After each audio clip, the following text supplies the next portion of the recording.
Let's start off this video with a quick question. What do you do to relax? Well, some people enjoy video games, some enjoy watching television, some like doing arts and crafts, and some enjoy fishing. Fishing is great because you can more often than not just kick back, relax, maybe have a few beers, all the while you wait for a bite on the other end of the line. However, on the 11th of August 1994, Mark Peterson was out on the Hawkesbury River enjoying just that very pastime when he all of a sudden felt a rather large tug on the other end of the fishing line. Mark's thinking that this is like a giant squid or something, so he starts dragging whatever it is towards him. But when he eventually got to it, the other end of the line didn't have a giant squid on it. On the contrary, it was something that should never have been in the water. On the other end of Mark's line, wrapped in plastic and tied to a steel cross, was the body of a man. Welcome to New South Wales, Australia. And this is the story of the Rack Man of the Hawkesbury River.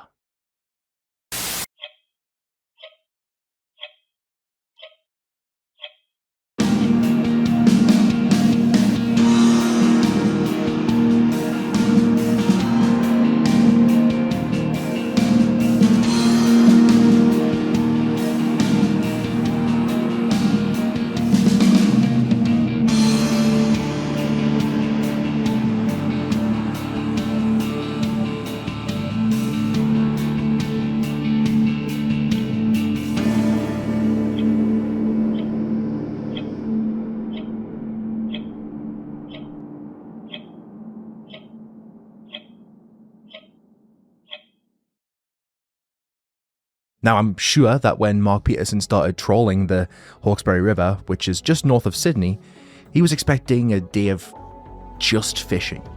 Not a dead body strapped to a metal crucifix that was something straight out of a medieval horror film from Europe. Mark obviously would then immediately call the police, and once they arrived, they called in members of the physical evidence section who were able to confirm that the scene before them did contain the decomposing human body of a John Doe. The police would then send the body and the rack that it was mounted to the New South Wales Institute for Forensic Science. There, Dr. Christopher Lawrence would be the one to investigate. Dr. Lawrence would remove the sheets of black plastic in which the body had been wrapped and discovered a number of things that were amiss. Clothing, hair, soft tissue, and adipocere, which is a wax-like substance that decomposing bodies actually produce, commonly named corpse wax, were all present, and he found that the body had been bound to the metal frame with a combination of orange rope and wire. By the end of the examination, the picture of John Doe was quite clear. Hair was dark, ethnicity was Caucasian, the gender was male, the descent was possibly of Mediterranean or Central European descent.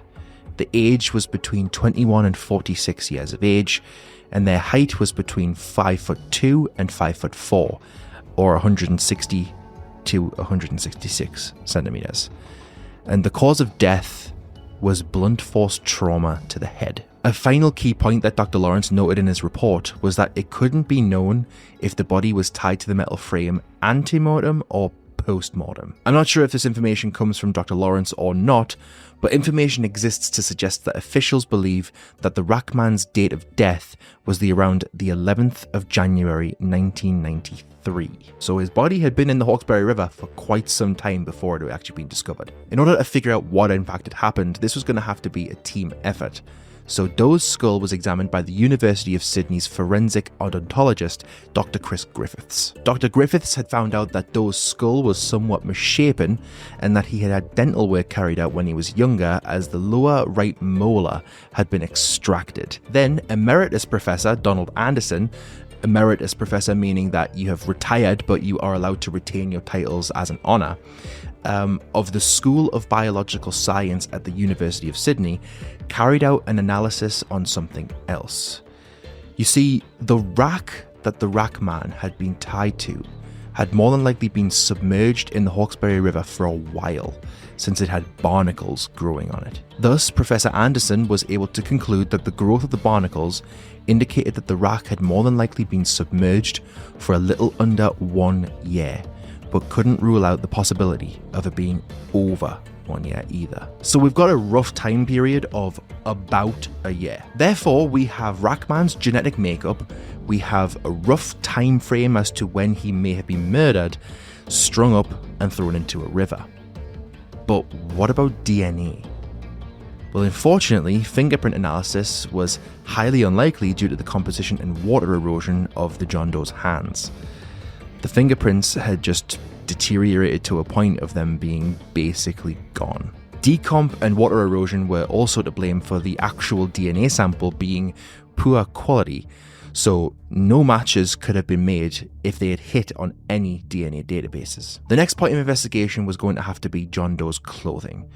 When he was found, he was wearing an Everything Australian polo shirt in a size medium, and he was wearing sweatpants that carried the No Sweat brand. But since these were very popular brands in Australia, this was a total no-go as well, since they were sold all over the country. Rackman could have come from just about anywhere. A reconstruction of Rackman's face from the skull was carried out by forensic anatomist Maya Sutisno. Sutisno?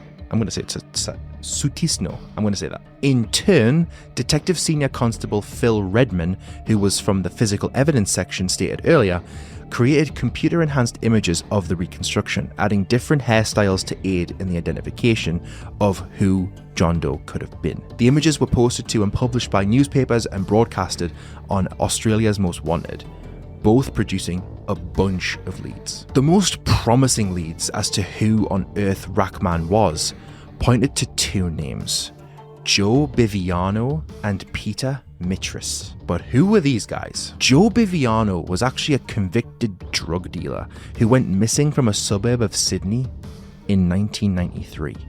Biviano seemed to fit the description of every single characteristic that Rackman had, being within the same age range stated by Dr. Lawrence, being of roughly the same height, and also having dark hair. His face from photographs even seemed to resemble the facial reconstruction images, so the investigators tried two routes of identification: dental records and familial DNA matching. Sadly though, and I guess this kind of comes with the territory of being a convicted drug dealer maybe, but Biviano had no dental records to begin with, and a DNA sample taken from a relative had no match to the DNA of the Rackman in any way whatsoever. Biviano was therefore still labelled as a missing person, and the Rackman was still, well, Rackman. Then you've got Peter Mitras. Here we have a missing since 1991 Greek businessman, and the only reason Mitras was linked to Rackman in the first place was that it was stated that Mitras may have died in a similar way to Rackman, as in like blunt force trauma. And again, this was yet another dead end though, because Mitras was way taller than Rackman, clocking in at 5'10" or 182 centimeters, and the sister of Mitras even stated that Mitras's teeth were all completely different from those of the Rackman. And that was that. The case was handed off to a detective chief inspector from the New South Wales Unsolved Homicide team named John Lehman. Lehman believed that the key to unlocking the puzzle, as to identify who Rackman was, lay within the mystery of the unique metal crucifix. And that image that you have of a typical crucifix in your head right now, it's not that. From the looks of the photo that had been taken of the metal rack on board the Lady Marian boat belonging to Mark Peterson from earlier, it looks like the rack has a crossbeam at the top for like the shoulders and the arms, and also a crossbeam at the bottom for the feet. However, the image drawn up by a newspaper tells a slightly different story still, with two additional beams added to the structure. One that would be along the midriff and like the elbow area, and one around the knee area, totaling a total of 4 cross beams across one single up and down beam. However, I'm led more to believe that it's only 2 beams and not 4, because the newspaper is either embellishing or has been misinformed because most places describe the structure as being long and flat on the main part with two cylindrical bars welded to it at shoulder height and feet height. Also, descriptors everywhere say that the bars of the rack were enforced with rods and that had been bent into an L shape over the body. Images of these L-shaped reinforcements, I guess, seem to be non-existent though. So what could they have possibly looked like is unknown as far as I'm concerned. The entire size of the structure was about 5 feet and 10 inches, or 182 centimeters long. The same height as Mitras, actually. Investigators believe, though, that whoever it was that constructed the rack had the ability to access the materials needed to build it easily, and had the necessary experience to be able to make it as structurally sound as possible, working as either a welder or a metal worker to get this done. But then, due to the size of the structure and the inevitable weight that it would be accompanied by, with the added weight of the body as well, how could the killer have possibly disposed of the Rackman? Surely there had to have been multiple people involved, and surely this must have been carried out close to the body of water that he was discovered in. Surely they had to have access to a boat in order to drop the body and the rack in the location where it was found. For more than 25 years, the body of Rackman lay in the Glebe morgue in, I hope I'm pronouncing that right, Glebe, I don't know, morgue in Sydney, just waiting for someone to come along and identify the body. He lay there for over 2 decades, unknown and simply known as Human Remains E48293. And there's even been a reward offered by police, totaling 100,000 Australian dollars if information can be given to them that could lead to a possible identification of Rackman and the convictions of those responsible for his murder. In August of 2018, New South Wales Deputy State Coroner Paul McMahon officially ruled that he knew the identity of Rackman. No longer was he John Doe. No longer was he Human Remains E42893 or whatever it was. He wasn't Rackman anymore.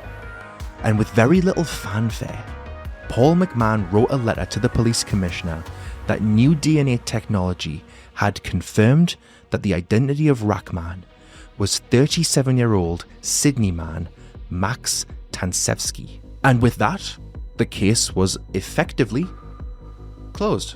A known gambler, Tansevsky had been seen by his partner as he left their home in Newtown, Sydney on January the 11th, the exact day that some of the pieces of information suggested that he had been killed on or around. Earlier, I mentioned that Professor Donald Anderson had also suggested that the body of, and the rack for that matter, had been submerged for around 1 year, or it could have been more, but it could have been less. Well, between Max's disappearance on January the 11th, 1993, and Peterson finding him on his boat in August of 1994, I'd say Anderson was onto something here. Also, if you look at the comparison of the facial reconstruction images to photos of Max Tansevsky, it's kind of hard to see a resemblance. It's sort of there, but more in a way that you could hold both images next to each other, like squint and tilt your head a little bit, then you might see it, but it's not really there for me. Like, Max had a fuller face in the reconstruction photos, so I guess if they'd puffed out the construction photos a little bit more, then maybe there would have been more of a resemblance, but here we are.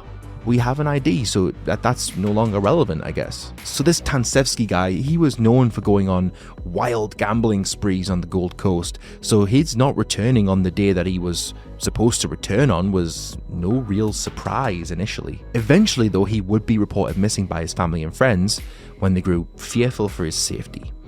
He had just disappeared off the face of the earth, as far as they were concerned. Despite being a known gambler, there had been no evidence to suggest that Max was at all linked with any underworld gangs or mobsters that he could have possibly owed a debt of money to. So this was all just completely flabbergasting to everybody involved. That's not to suggest though that he didn't have any debts though, because he most certainly did. The exact sum for which these debts totaled isn't known. What is known though is that just before his disappearance in 1993, he withdrew $1,800, which is closer to $4,000 when adjusted for inflation today. However, this kind of withdrawal wasn't suspicious for a man with a known gambling addiction. What was suspicious though is how a man with a gambling addiction with no ties to criminal activity was then murdered and found in a river strapped to a custom-built crucifix over a year and a half after his disappearance. If this was an argument gone wrong, then this is a level of violence that would not match up at all, so that's out the window.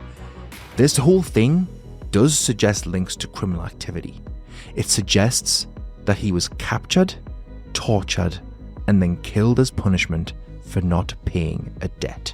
The official autopsy report was never released to the public, so we don't know if Max was tortured prior to his death. All that we had confirmed was that his cause of death was blunt force trauma to the head. The rack had actually been seemingly custom built to fit Max's exact body size. It matched his dimensions almost perfectly. So if it wasn't organized crime, could this have been the work of a serial killer that was never discovered? And like more bodies are actually out there waiting to be found? Are there more racks? Is this hypothetical serial killer's calling card? Like, Max's identification just leads to more questions than answers. More than likely though, this is what happened. Just because there was no ties between Max and organized crime doesn't mean there weren't any. Max could have withdrawn the $1,800 in the hopes that it would cover at least some of the debt that he owed whoever he owed money to. It either did, and he was given a few more days to come up with the rest of the money, which could have led to more gambling, which could have led to more debt, and then he couldn't cough up the rest of the money, and he was given a death sentence as a result.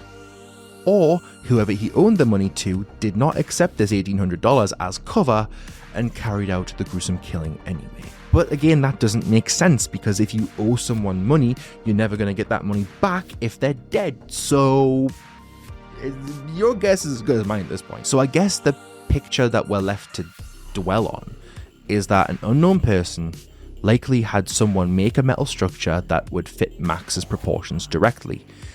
They would have some lackeys carry out the torture and the murder of Max, before a host of people would then carry Max on this reportedly very heavy rack onto a boat, drove it out to somewhere remote on the Hawkesbury River, which had then been wrapped in plastic bags or sheeting, and then dumped overboard. That's real life. The investigation is likely still ongoing, but it has been labelled a cold case. It's still unsolved. Identifying Max was only the first step into solving the puzzle of the Rackman. And if you have any information on this case, it is advised that you contact Crime Stoppers Australia to submit a tip. You can do that by going to crimestoppers.com.au or by going to the phone and calling 1-800-333-000. And, you know, we may never ever actually know what happened to Max Tansevsky, or why what happened to Max happened to him. But one thing is for sure. He died in an excessively violent way, in a murder that looks to have been methodically planned out for him, and him specifically. But at least his family now has closure, I guess. I mean, it's not fully closed, but at least they know what happened to him now. Multiple people that have had family members disappear have said that even just knowing that the person is dead is better than knowing absolutely nothing, as it's like a fate worse than death to some people. It took a long time for this case to move one step forward. It's unlikely that we're ever going to know why or who carried out this crime. But that's not to say that step number 2 isn't just around the corner. Just because the chances are low doesn't mean there's a 0% chance of this not being solved. Someone could come forward with a tip or a confession. It's unlikely, but you never know. Anything's possible. And that was the story of Max Tansevsky, the Rack Man of the Hawkesbury River.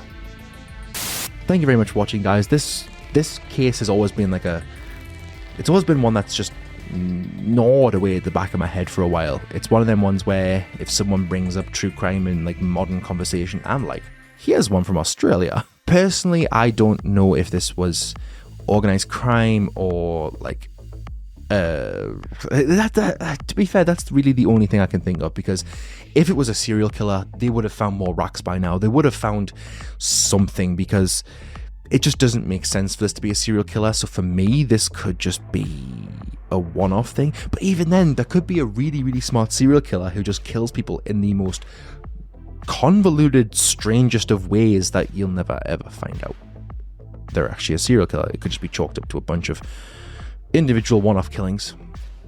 There might be someone that smart, but I don't know. We'll see. Anyway, if you like this video, guys, please leave a like on it. If you liked it, that is. If you didn't like it, dislike it. And leave a comment. Tell me what your favorite murder is, I guess, because it helps with the algorithm. Subscribe as well, because I'm trying to get to 1,000 subscribers by the end of the year, and I'm on course to not hit that. So let's try and prove Social Blade wrong. And don't forget, there's nothing wrong with finding comfort in the death and darkness.